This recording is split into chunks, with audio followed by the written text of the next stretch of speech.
This is CBC Here and Now.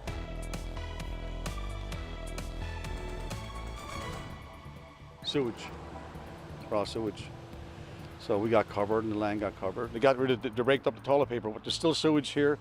Disgusting and unimaginable. Sewage spraying all over this family's property. They're cleaning up today, but the town of Paradise is still trying to figure out how it got into this mess. We're live in Bay Roberts for the countdown to next year's provincial summer games. Jeremy and Ashley are at the Bay Arena for the next hour. Good evening and welcome to Here and Now. I'm Carolyn Stokes. A 2.5-week-old sewage problem in Paradise took a much more serious turn last night. Equipment once again malfunctioned, this time sending raw sewage flying into the air, even spraying one area homeowner in the face when he opened his front door. This was the view from Jim Clark's front porch last night. Sewage spraying everywhere. In his 15 years living next to a town building that controls the movement of sewage, Clark has had his share of problems and concerns, but last night was the worst. Son came home and he came in the back door. He said, "Dad," he said, "what's going on out there?" I said, "What are you talking about?" I said, "The trucks are all gone."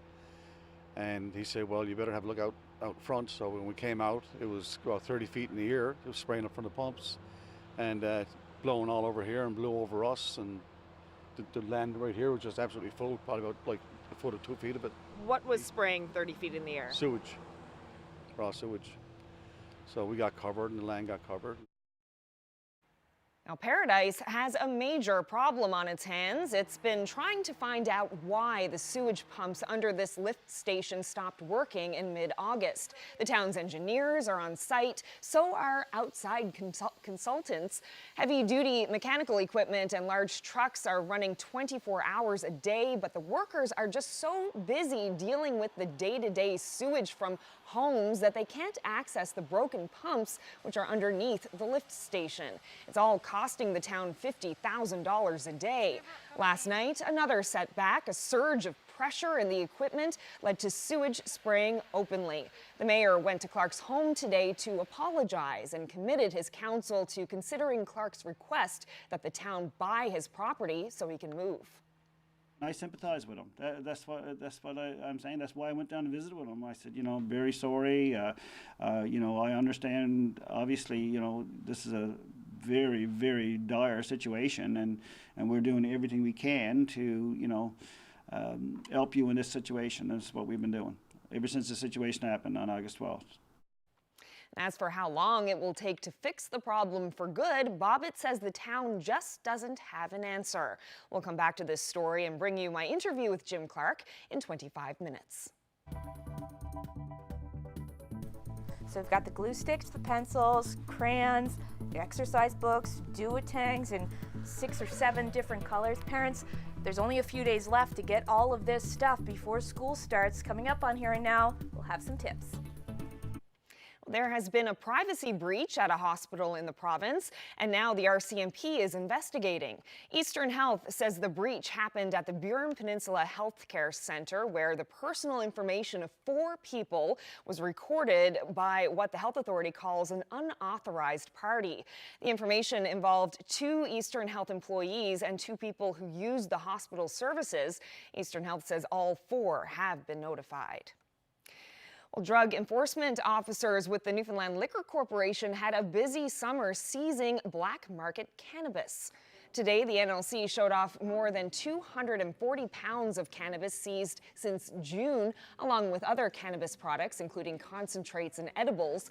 All told, it's more than $1 million worth of product, and a clear sign that the black market continues to thrive despite legalization.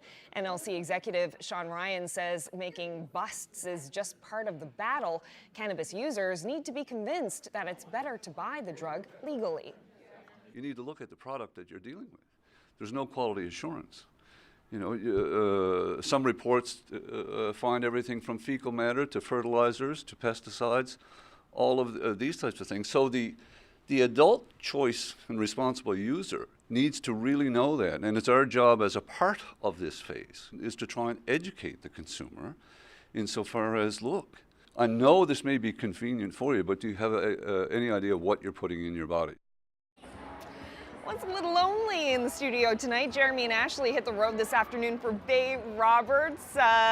It looks like a good time there so far. Jeremy, what's going on out there? So yeah, Karen, they're having a bit of a launch party because the town of Bay Roberts, sorry Buzz, town of Bay Roberts is going to host the Newfoundland and Labrador Summer Games next year in 2020 in August. So they wanted to have a little bit of a party to celebrate, and the reason they're celebrating is because it's the first time that it's ever came here. So big a deal, MHA Pam Parsons has made an appearance. So basically, they're trying to celebrate. There's bands, there's foods, they're showing off some of the sports, and it's such a big deal that we brought Ashley out so she can talk about the weather. So I'm going to hand it off like an Olympic athlete, and I'm going to get out of your way. How fitting. Yeah, you know, it's a good thing we're inside today. A little bit of a gray day for parts of the province. Beautiful in other parts. We did see temperatures reach the 20-degree mark, even a little bit higher than that along the west coast. Thanks to these northeasterlies, though, those winds along the northeast coast, not so nice. Temperatures only reaching the teens. Now, the all-important last long weekend before school starts is coming up. We have to get through a little bit of a bump before we get to some of that nice weather, but I'll have all those details coming up. Thanks, Ashley. Well, occupational health and safety officers are investigating an incident that happened Tuesday in Stephenville. It was at the building construction site for the new College of the North Atlantic building. Service NL confirmed the incident was reported to health and safety officials in Corner Brook, who are investigating. 2 stop work orders have been issued. Service NL declined further comment on what happened. And Ocean Choice International will not be prosecuted for fishing in a protected area, despite admitting it accidentally did. In a press release last year, OCI said a captain went fishing in a restricted zone, not realizing it had recently been changed to a conservation area. But in court, the company's lawyer argued a technicality. Under the Fisheries Act, offenses are committed by a person or a corporation. OCI argued as a limited partner, it was neither. Today, the judge agreed, nullifying the charge. OCI's general partner can still be prosecuted. The numbered company is due in court next month. Well, a group of seniors came together today to bring attention to their plight. They say too many seniors are quietly living in poverty, and they want to change that. Here and Now's Peter Cowan was at the event this afternoon and joins us live from the newsroom. So, Peter, what did you hear from them? Carolyn, there was a lot of frustration in the room today. These are people who are struggling to get by financially. And some are having to keep working well into their 70s just to be able to keep putting food on their table, afford things like their car, their house insurance. And I heard a lot of frustration today about politicians. People there felt like they weren't addressing their need to be able to just scrape by with dignity. And we heard some stories today about difficult choices that people had to make. And here's some of what people told me at that meeting. I've had to remortgage my house. Do I maybe give up my car? Should I drive my car without insurance? I wonder if I'd get away with it. No, I probably wouldn't. Should I take the fire insurance off my house? Maybe, should I pay my city taxes? I'm constantly trying to balance it all out. I'm trying to eat healthfully. I'm trying to stay in good shape. We don't drink, we don't smoke, and we don't actually gamble at all. But we're not religious, but we don't do any of that. But it's still very, very difficult to make ends meet. It really is. And so we're doing everything within our means to be efficient and financial-wise efficiency. But it's still very, very difficult to get by on our income. Well, some powerful stories there. But Peter, how common are those stories? What do the statistics say? About that, Carolyn. So I dug up some numbers from Statistics Canada about the levels of seniors who are in poverty, and let's take a look at what those numbers show. It actually shows it's been improving in this province. Over the last 15 years or so, the numbers have gone down. It was at about 15% of seniors. Now it's only 5%. That's still about 1% above the national average. But what does poverty actually mean? Well, the cutoff line in this province is about $20,000 a year. And the seniors advocate says she's been talking to lots of people who may not qualify as being in poverty, but are still struggling to get by. And she told me today that there are some changes she thinks could help people. Certainly hoping that things will improve, and we will be able to put services and programs in place that'll help people to address those basic needs that they have, such as dental care, such as getting the shingle shot, such as having enough food so you don't have to go to a food bank. Now, with a federal election coming up, this group says this is the time that they want to start putting pressure on all the would-be politicians who are knocking on doors and looking for votes. So expect to hear more from them as the election gets closer. Reporting live in the newsroom, I'm Peter Cowan for Here and Now. The funeral for a champion of Newfoundland and Labrador's history will be held next week. As we reported last night, Larry Dohey died early Wednesday morning after suffering a brain hemorrhage earlier in the week. He was 59 years old. As a longtime archivist at the Rooms, Dohey was well known for his knowledge of the province's past and for the enthusiasm and energy he had for his work. His funeral will be held at the Basilica in St. John's on Monday, September 2nd at 1 p.m. Well, when it comes to back-to-school shopping, there's the easy way and there's the cheap way. Here Now's Bailey White has a look at both. I have a blue folder. I have a yellow folder. Sarah Crane is so ready for grade 1. Her mom started back-to-school shopping in June, clipping coupons, scanning flyers, and using online apps to get the best deals. Tina Crane and Alana Doucette both help run Facebook groups for smart shoppers, and they have some advice for procrastinating parents. Do a sweep in your entire house and see what you have, because you might have 5 pairs of scissors and you might not need to go buy new scissors. You get the school list, you print it off, you have a brief moment of panic because it is Thursday, you didn't plan. And then you just start taking it off. So this year, these moms say saving on the staples makes room in the budget for pricier items, like Sarah's shiny, fluffy lunchbox. It takes a bit of work, but Doucette says once you learn the tricks of the trade, it gets easier. Once you get used to what prices you should be paying, it's not as bad, especially with the Flip app where you can look up flyer prices.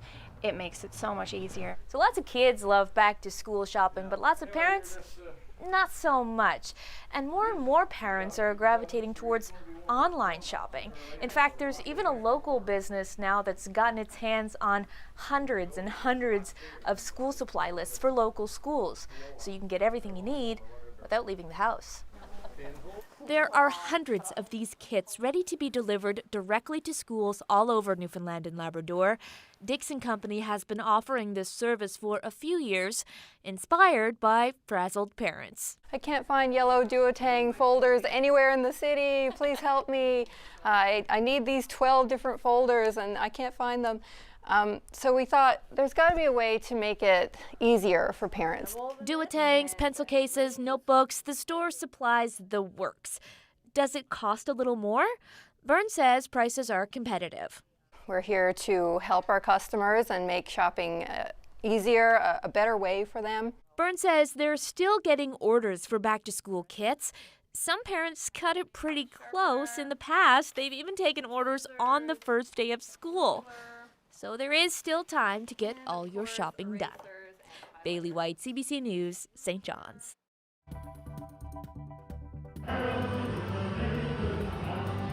We'll head back to Bay Roberts for Ashley's full forecast. That's coming up on Here and Now.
Ashley's out having all the fun tonight in Bay Roberts at the Bay Arena. Lots of interesting things happening there, Ashley.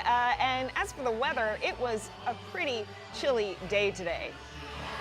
It certainly was a chilly day. Good thing the events were inside today. If we take a look at the temperatures, you can see anywhere really along the northeast coast is quite cool thanks to that onshore flow. 14 degrees for St. John's, only reaching a high near 12 for St. Anthony. But as you head closer and closer to the west coast, those temperatures certainly increasing. 23 degrees was the afternoon high in Corner Brook, 17 in Lab City, and Happy Valley Goose Bay also quite nice at 23 degrees. Now those temperatures haven't really moved too much.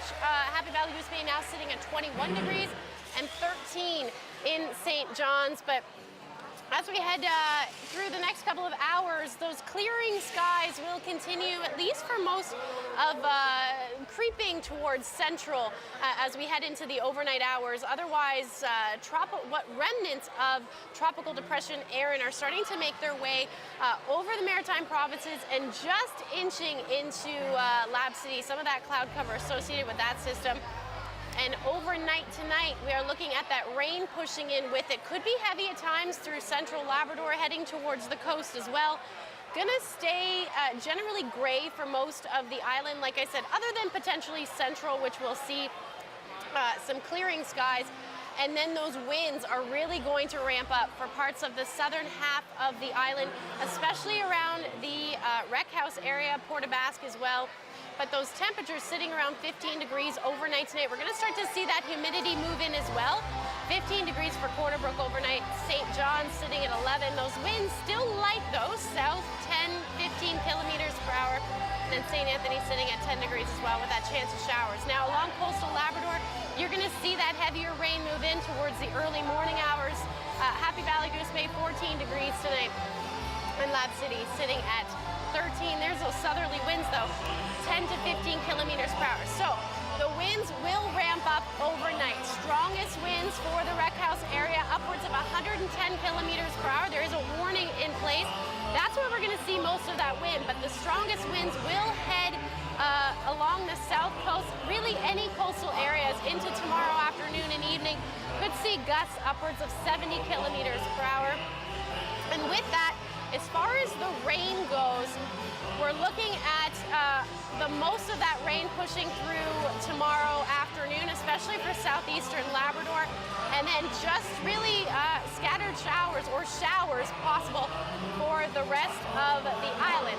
There's that heaviest precipitation. As I said, 20 to 30 millimeters is possible. We could see some of that along the south coast as well, but overall, most of that rain will stay for southeastern Labrador. So here's a look at your temperatures. A little bit warmer today by about 4 or 5 degrees. Those winds out of the south, again, 40 to 60 kilometers per hour. Heading towards central, though, 21 degrees for Grand Falls, Windsor. Terra Nova, same thing. And then similar temperatures, but again, you'll notice that humidity, especially towards the evening hours. We'll feel that more muggy air. And then for the Northern Peninsula, 17 degrees for St. Anthony, Cartwright generally in the teens, and then that 20 degrees up through Happy Valley Goose Bay, Lab City as well, sitting around 17 degrees. Oh, sorry, did I interrupt you? That's okay, I'm done. You can go ahead. Thanks, Ashley. Sorry for getting in your personal space here, but the party is well underway. Hot dogs, hamburgers, a lot of live music, but there's two gentlemen here who can explain what's going on better than I can. Neil, Mayor. How's it going, Neil? Fantastic. So what's happening here tonight? It's our first launch party for volunteers for our summer games of 2020. Great night, great turnout. We've already got 200. Our goal is 700. 200 just today, hey? 200 just today. How hard is it to get the summer games to a town like Bay Roberts? Well, certainly there's been a number of times that we have applied. Of course, there's so many towns that want them. But our municipal councils put a lot of money into infrastructure over the years to make that bid stronger. So there's difficulty in terms of establishing a ground framework for it. And with that, we were successful for 2020. So kudos to our municipal government. So explain for our audience who might not know, how does the games work? Is it every year? Is it every 2 years? Summer Games are every 4 years, just like the Olympics. The difference is they're a 1-week event with athletes in for the first 3.5 days, and then another set-in for the back 3.5 days. 1,400 athletes over that 1 week. Where are you going to put them all? We have 2 schools, Amalgamated and Ascension, that'll be prepped and ready to go. We have a great accommodations committee. Perfect. Glad to hear it. Thanks for having us at this party, by the way. And I should thank, this is Mayor Philip Wood. Mayor, thank you for joining us. Thank you. How important is this for the town of Bay Roberts to host this? Well, this is fantastic. As you can see by this event tonight, it's creating a lot of excitement, and as Neil described, it's going to be good for the entire Conception Bay North area. I see a great influx of people next year, a great opportunity for us to promote the town of Bay Roberts, our walks and whatever else we have to offer. And of course, I must add that it's good for the entire Conception Bay North area. This is the first time you've applied before, as Neil said, but this is the first time that you've gotten to host it. How excited are people on town council? How excited are people in town? Obviously, you're having a party and there's a couple hundred people here, but how excited is the town for this event? People are very excited. Everything that we've asked so far, there's been a great turnout of people. We've had a committee in place right almost since day one, since it was announced in Deer Lake by the Premier that we were getting the games.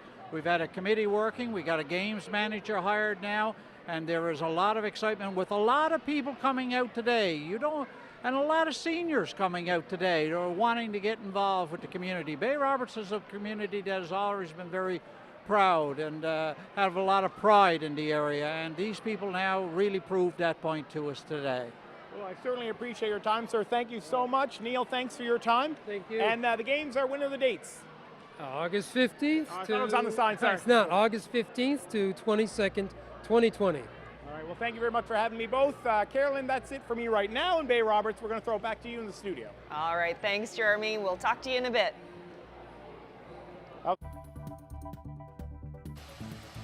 A sewage eruption in Paradise leaves one homeowner cleaning up and the town trying to find a fix.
Welcome back.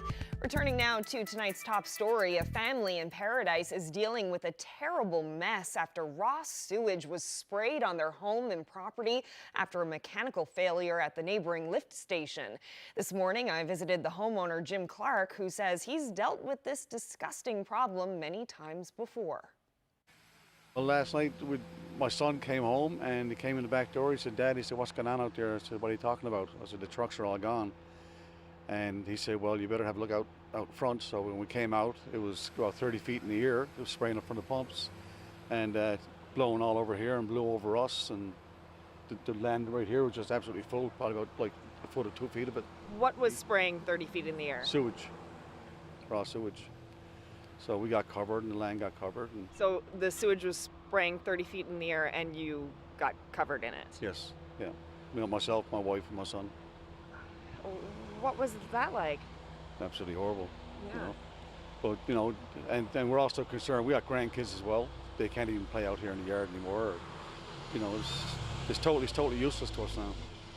So this, you mentioned this isn't the first time this has happened. What's the history here with your property in this station? Like I say, we bought it in 2004, not knowing any of this. And in 2005, that's when it all started. And this is about the seventh time at least. But this is the worst. Right? What have the other incidents been? Have you had a similar sort of thing where just sewage has been spraying over your property? Running in our driveway, down between the house and the garage, into the backyard, all over both sides of the driveway here, and all over this area over here. But like I said, not like this, but it's been like toilet paper and raw sewage, and just the place has been covered. And then they send in, you know, trucks to clean the driveway, like street cleaner, and use the fire hose. So the mayor was just here. What did he have to say to you? He said he's willing to put us up in a hotel somewhere, so disrupt our lives even more. And I know they're thinking it's going to help us, but it's not going to help us. It's going to make it worse. And I asked him, told him for years I wanted to buy this land and either increase the size of the lift station or put a holding station behind. A holding station, I think, would be best. That's what everyone else is doing. The Goulds, Grand Falls, Gander, all of them. And he said, "Well, we're going to consider buying it. We're going to talk about it." And then the other lady that was with him said, "But I want you to know, if we do decide to buy it, it's going to be a long process. We just can't say we're going to buy it and do it. It's got a lot of red tape and everything else, so I don't know how long that's going to be if they do decide to buy it. But no one is saying that they're going to buy it yet." Right, but that is what you want. You want out of this house. That's what I want, because to me it's unsellable now. Yeah. You know, you can't sell it. I mean, everyone knows about it. Everyone's ever seen it. And to me, the only ones that can buy it and should buy it is the council themselves. They're the ones that are doing this to me. Their lift station, you know. And the town is spending a lot of money per day, $50,000 a day on these repairs. Yeah. That adds up pretty quickly and could, you know, be the cost of buying a house. Oh, I'd say they're definitely going to exceed the cost of buying this place tremendously, I'm sure. And that's what don't make sense to me. Why not? You know, why didn't they buy it? And this would have all been avoided years ago. So and if they don't buy it now, so what are they going to do? Wait for something else to happen? If they don't buy it now, I don't know what it's going to take. What are the health concerns associated with this? A lot of health concerns. That's what I told the council as well. That, you know, I'm concerned that the grandkids get sick. You know, we can get sick, but the grandkids is what I'm worried about more than us, obviously. But yeah, to me, it's a great health issue.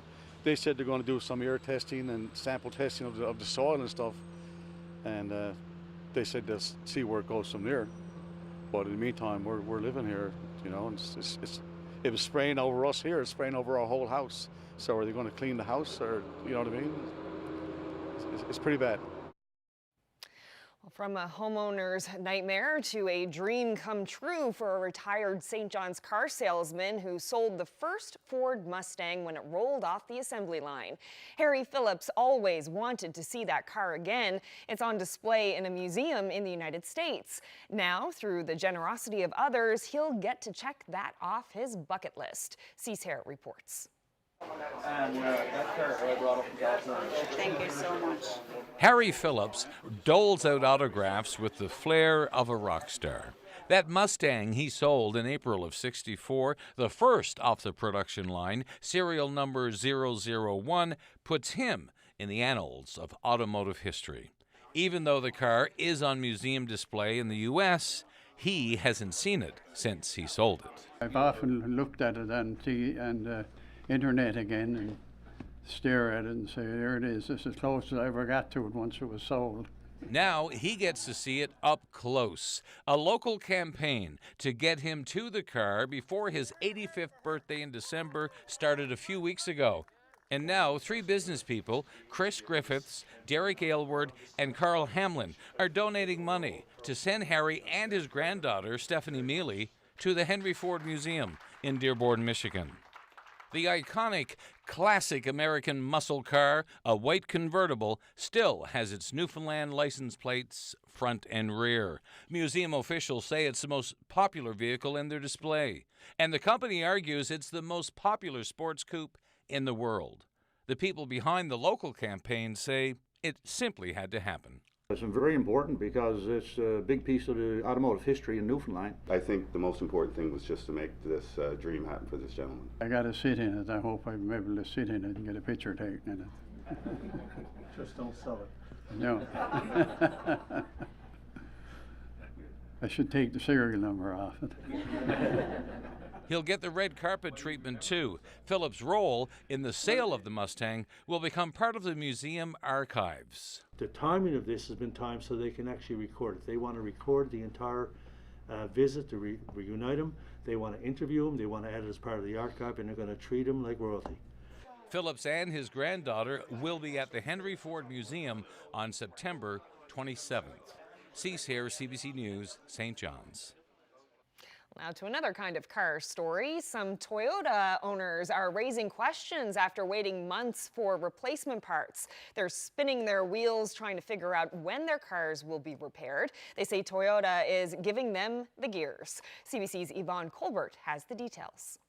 Fox resident Katrina Brown is driving a rental, just as she has every day for the past 2 months since her 2018 RAV4 went into the shop after an accident. She says it's been like pulling teeth trying to get answers about why parts aren't available. This is a corporation that has loads of money, loads of resources, and if they can't figure out where the parts are for the cars that they're producing, in order to fix the cars, who can? Brown is not alone. CBC has spoken to other owners across the country, many who are complaining on Toyota's Facebook page. Brown's rental is covered by her insurance, but for others, rental coverage has run out, and they say Toyota has refused to compensate them. Those who operate collision repair shops say customers are frustrated by the delays, which are also impacting insurance companies. So some of the insurance companies have gone as far as to get us to do temporary repairs on Toyota cars. They don't want us to take them off the road right away because they're aware that parts can take a significant amount of time to come in. He says in some cases that's just not possible because of the amount of damage. In a statement to CBC, Toyota Canada apologizes to its customers and says a planned systems transformation is responsible for the delays. It says it's working to return to normal as soon as possible, but it's making no promises about when that will happen. Ironically, it says the transformation, which it has not explained, is to provide an overall improved customer experience. Yvonne Colbert, CBC News, Halifax. So as you can see here, there's a young man swinging for the fence. Give her a bat there now. So softball is one of the many sports that'll be played at the Newfoundland and Labrador Summer Games in 2020 here in Bay Roberts.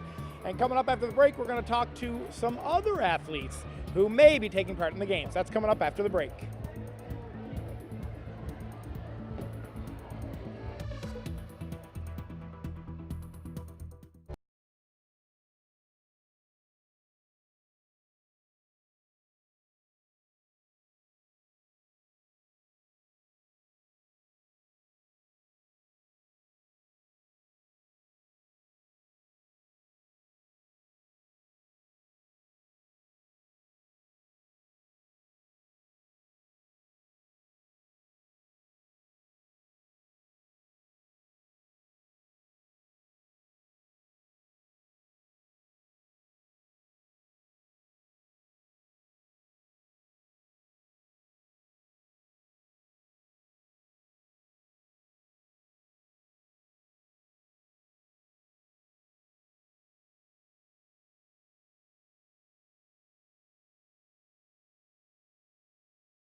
Time to check in once again with Bay Roberts correspondent Jeremy Eaton. So Jeremy, how are things going out there? It seems like it's pretty loud. It is pretty loud. The Islanders just wrapped up a rousing tune. Everybody's here having a good time. There's food, there's games, there's the sports, and there's also this guy, Ian Flynn. Ian, thanks for taking a bit of time to talk to us. Thanks for you very much. Thanks for coming out today. So you are the rec director for the town of Bay Roberts, is that correct? Yes, I am, yep. How important are the Newfoundland and Labrador games? Oh, I mean, they're fantastic. I was involved. This is my 4th games now, actually. I started back in '92 when I played, coached in '96 and coached again in 2016. And we've put in a number of bids throughout the years. Finally glad to have it, but I mean, just for the opportunity for kids to showcase their talents on the sporting circuit. And this is the largest sporting event in Newfoundland and Labrador, and hosted every 4 years, the summer games and then the winter games. So we're very happy to have the games here. So as an athlete, you're a coach, and now you're a member of the host committee. How important has this game's been to you and the development of sports in your life? Well, you know, we have a big problem with obesity and lack of activities in Newfoundland and across the country as a whole. So we hope that the games will not only be an opportunity to showcase the top athletes, but it's an opportunity for us to develop long-term programs that will keep on after the games as well. So, you know, we're introducing some new sports in the games like triathlon and cycling, and we're hoping that we can continue those programs after the games in the area as well. Perfect, man. I appreciate your time. Thanks so much. We're just going to spin around, and I want to show you something right here that's pretty cool. This is the CBS Synchronized Swimming Club. And are you the coach, Denise? No, I'm a member of the executive for Synchro NL, which is now known as Newfoundland and Labrador Artistic Swimming. So why do you have these girls standing on their heads today? Well, in synchronized swimming, they do this all the time, but normally they're underwater as well. And we're excited to be taking part in the summer games next summer. And our team from CBS Synchronized Swimming Team will be sending out 10 athletes to summer games next year. We're really excited about it. All right, I appreciate your time. Thanks so much. Now we're going to try to do something. We'll see if it's going to work. But so, really quick, what's your name? Mia. Mia, how old are you? 10. How hard is it hang around upside down? It's a little hard. You're doing a great job. One more question, I'm going to let you go. What do you like about synchronized swimming? I love being with my friends. Yeah? Can you hold your breath for a long time? Not as long as my friend. All right, appreciate your time. Thanks so much. All right, John, flip me around now. So, as you can see, some of these girls might end up at the Newfoundland and Labrador Games next year, but they're having a lot of fun upside down or right side up. So we're going to take it from here, throw it back to you in the studio.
welcome back to Here and Now. We are going to get to the weather in just a little bit because we do have some things to talk about before we get into the weekend weather.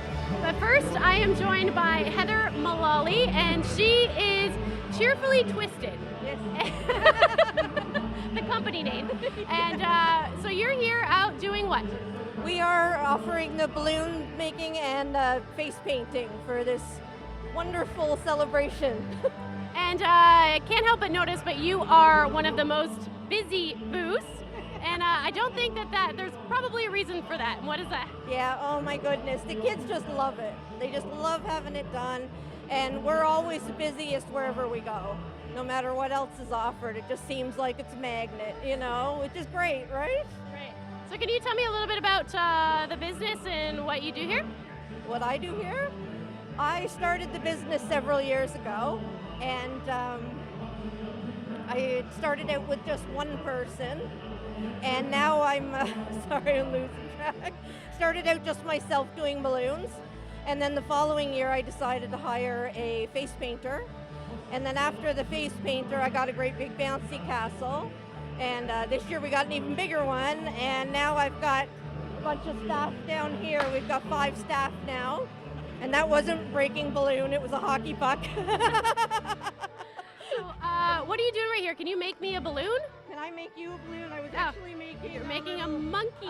It's actually, well, it is a monkey face, but he's actually a hippo. Oh. You see his great big teeth on the outside? Okay. Yeah, so that's a hippo for this very patient young boy. That's good, eh? That was perfect timing, wasn't it? Perfect timing. You need to wait 1 minute, hon. All right, well, you're clearly busy and the kids want that, so Kids are worried that they won't get their balloon before they leave. No, we'll let them get back to that. I'm going to go talk about the weather, but it was very nice to meet you. Enjoy what you're... You too. Thanks a lot.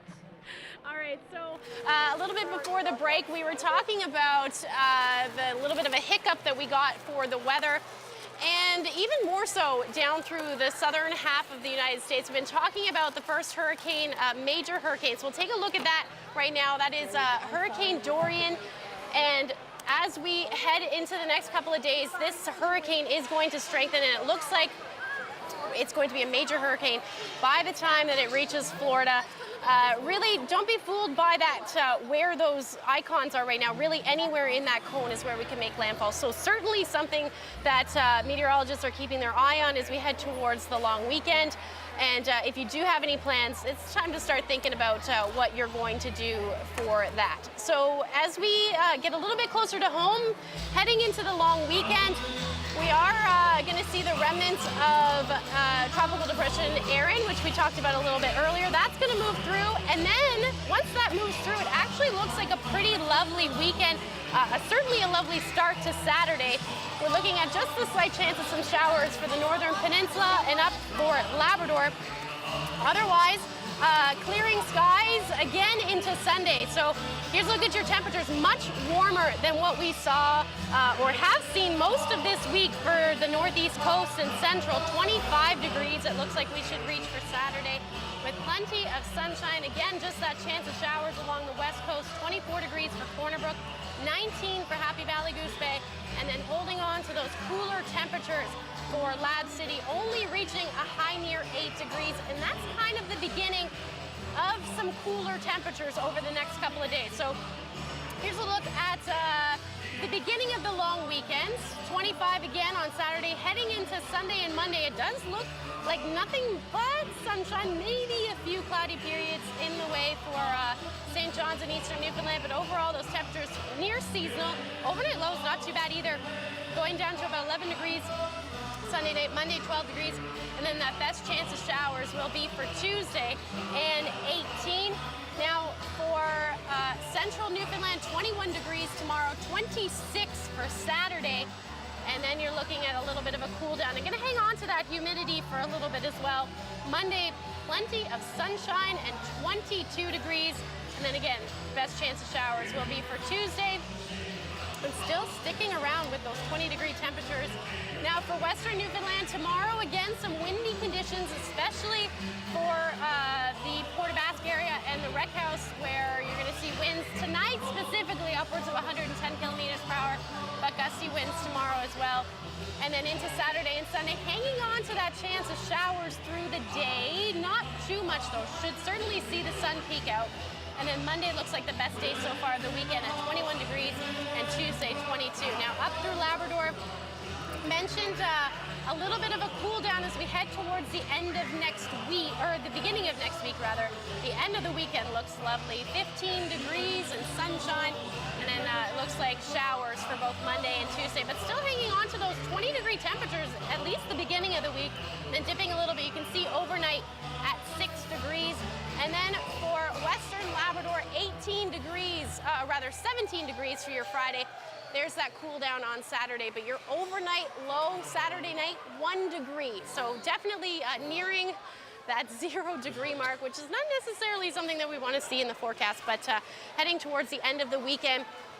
Monday looks like 14 degrees and plenty of rain, and then sunshine returning on Tuesday, but those cooler temperatures right along with it. So that's a look at your forecast, the first or last long weekend of the summer. And I'll have your weather photo when I come back. Thanks so much, Ashley.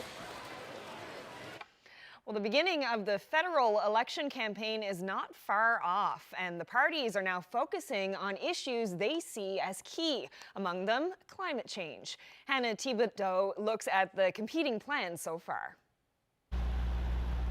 In almost every poll, climate change is a top 3 issue, so it will be central in this campaign.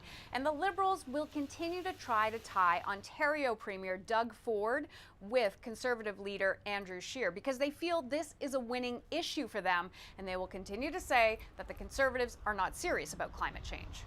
Now, the climate plans for all the parties, they're extensive and not fully released as of yet. But here's a summary of them. For the Liberals, of course, they have a carbon price in place, and that is for carbon emitted. There are 4 provinces that didn't set up a carbon pricing plans of their own: Ontario, New Brunswick, Saskatchewan, and Manitoba, and Alberta repealed its provincial pricing. So the federal government has imposed a carbon tax on these provinces. The Conservatives have vowed to repeal the carbon tax, but Scheer has promised to invest in green technology and a home retrofit tax credit. The Conservative system would also cap allowable emissions, and if companies go over that, they would have to invest in green technology. The NDP have committed to keeping the carbon tax in place, but have promised to raise how much industrial emitters would have to pay. The Greens would also maintain the carbon tax, but they would continue to increase the price on carbon until there is no carbon emission. An Abacus poll released in July asked those who prioritize climate change who they intend to vote for. 41% say the Liberals, 21% Greens, 18% NDP, and 13% say they would vote for the Conservatives. So if you look at those numbers, in a close race right now, the Liberals could potentially do better if the focus is on climate change. Hannah Thibodeau, CBC News, Toronto. Well, keeping with climate change, the U.S. Environmental Protection Agency announced today it plans to loosen restrictions on methane emissions. It says it's delivering on Donald Trump's order to remove, quote, regulatory burdens from the oil and gas industry. The proposal would reverse rules set under Barack Obama, which focused on limiting emissions from new fracking operations. Scientists say methane is more potent than carbon dioxide and is a large contributor to climate change. Trump has also relaxed the rules on carbon emissions from vehicles and intends to withdraw the U.S. from the 2015 Paris Agreement. Environmental groups say they plan to challenge the EPA's proposal in court.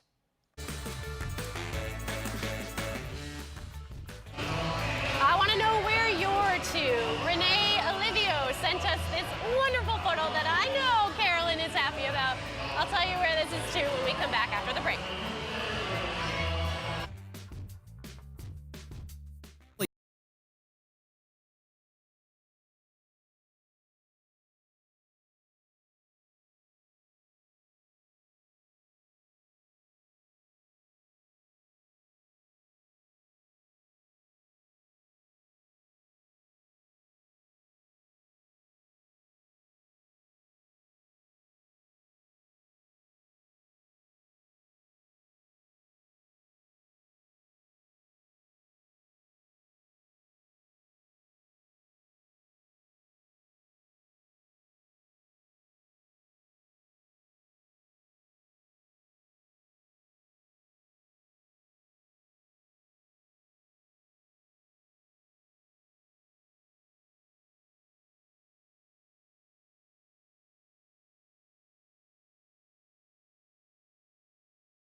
Gonna check in once more with Ashley and Jeremy out in Bay Roberts. And Ashley, you're right about what you said before the break. I do love this particular weather photo tonight. Yeah, I had a feeling that you would like this photo. We'll take a look at that. We'll take a look at that one more time. If you don't know what it is, it's a bee on a leaf, and this photo is taken in Mount Pearl. And as I said, yes, and as I said, Renee Livio sent us that wonderful photo where the bee is using the leaf as a pillow. Oh, sorry, we're having fun dancing over here. And it was taken in your hometown, that's right. I think Jeremy's having more fun than the bee sleeping, so I'm gonna let him take this over. So I was just chatting with the mayor and some of the games committee, and they're really excited about the games coming here. But these kids are really excited. You guys want to say hello? So some of the local boys and girls from Bay Roberts are giving a little shout out. Anybody got any dance moves? Yeah. Show me dance. I think that's a Fortnite thing, and I don't know what Fortnite is. Anyways, we're having a lot of fun. There is cake. We tried to eat some and forgot it. But it's over there. And hot dogs and hamburgers. I didn't forget it. It's over there. Oh, I forgot. I was too busy dancing. Anyways, that's it for us. Yep. So we're going to throw it back to you in the studio, Carolyn, and hopefully you won't be as lonely tomorrow night. Thanks so much, guys. You should go get your face painted or something like that, too. That would be fun. No, I'm going to have cake. Okay, sorry, that's a good choice. I got Oh, jeez. They are having way too much fun out there, I think. Bye-bye. Well, thank you so much for joining us tonight.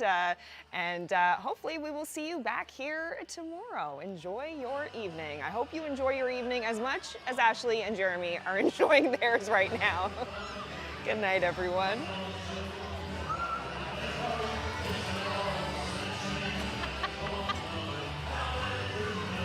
Dance, dance, dance.